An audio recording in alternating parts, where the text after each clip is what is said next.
Can we just start with what does it mean to be a millionaire? Is it like I have now earned enough collectively in my paychecks over the years that it equals the number 1 million, or is it something else? No, it is not that at all. It is not an income issue. It's net worth. There's only one definition. It's an accounting function. It's an accounting definition, and it's your net worth. Your net worth is your assets minus your liabilities. What you own minus what you owe. And when that equals $1 million or greater, you're a millionaire.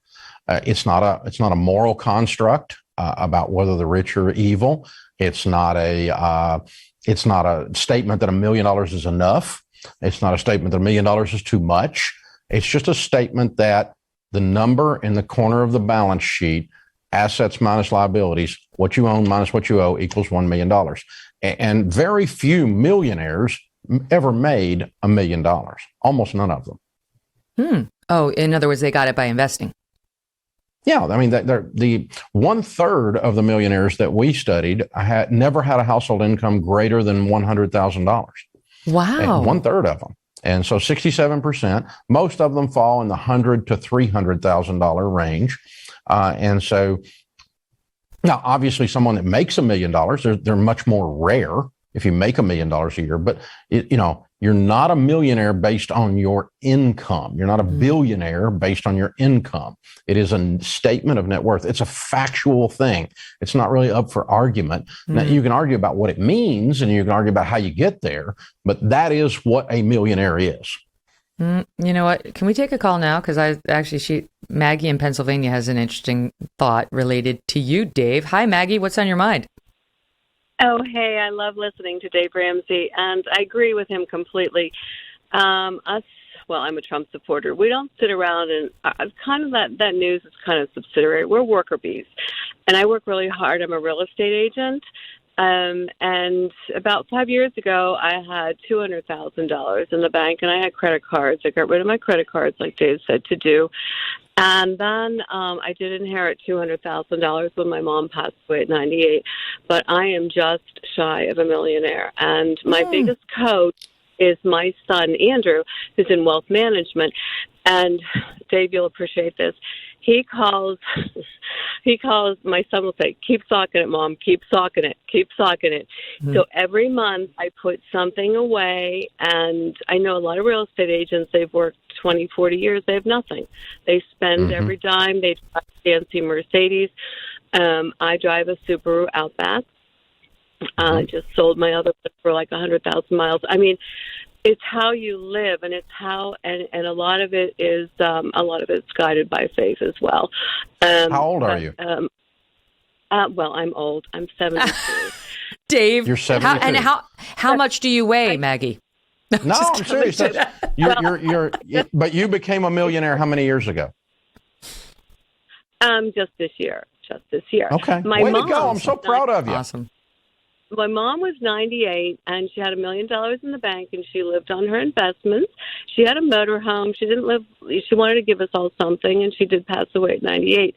But it's not like I think I could retire. I'm afraid I'd spend too much. And like my son says, I have no hobbies, so I might as well just keep working in Pittsburgh as long as I can stand what's happening to our horrible Well, you city. know what else? If you stop working, it's like pretty quickly the mind goes to mush. I mean, it's like you really have to stay focused on something if you want to stay sharp and interesting to other people. Congrats, Megan. It's awesome news.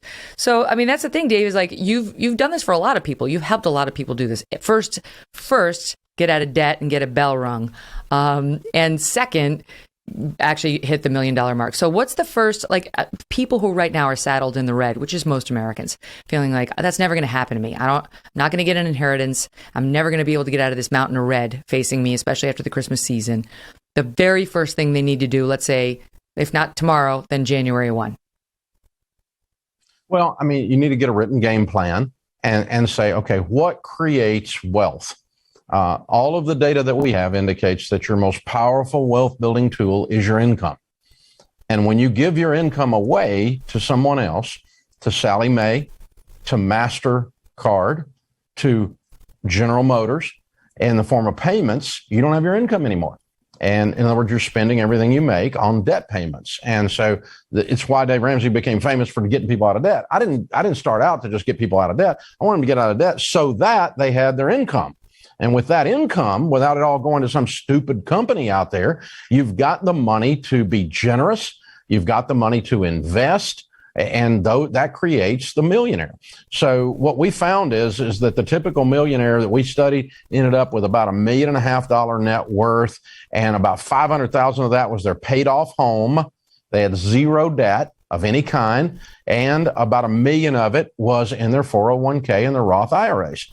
And so about a third, 2/3 roughly. Now, if you get up over $5 million net worth, we start seeing those ratios change.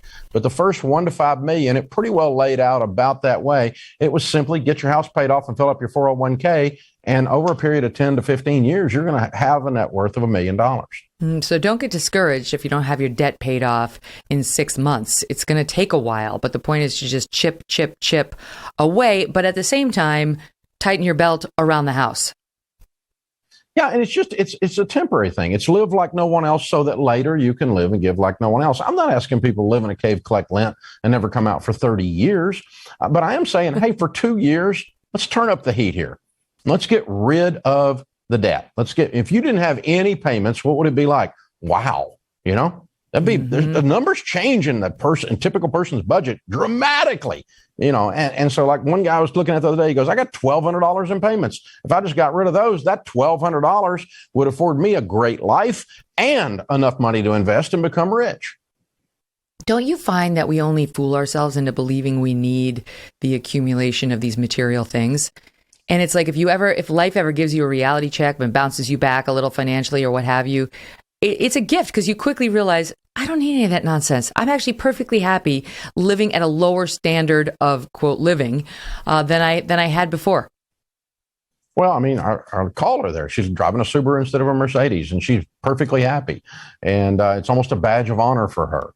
And that's fine. And there's nothing wrong with having a nice car. The problem is when spiritually or mathematically, the nice car has you.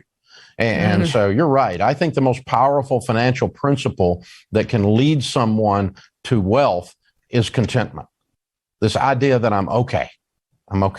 And so I don't mind getting a car. I do mind the car getting me.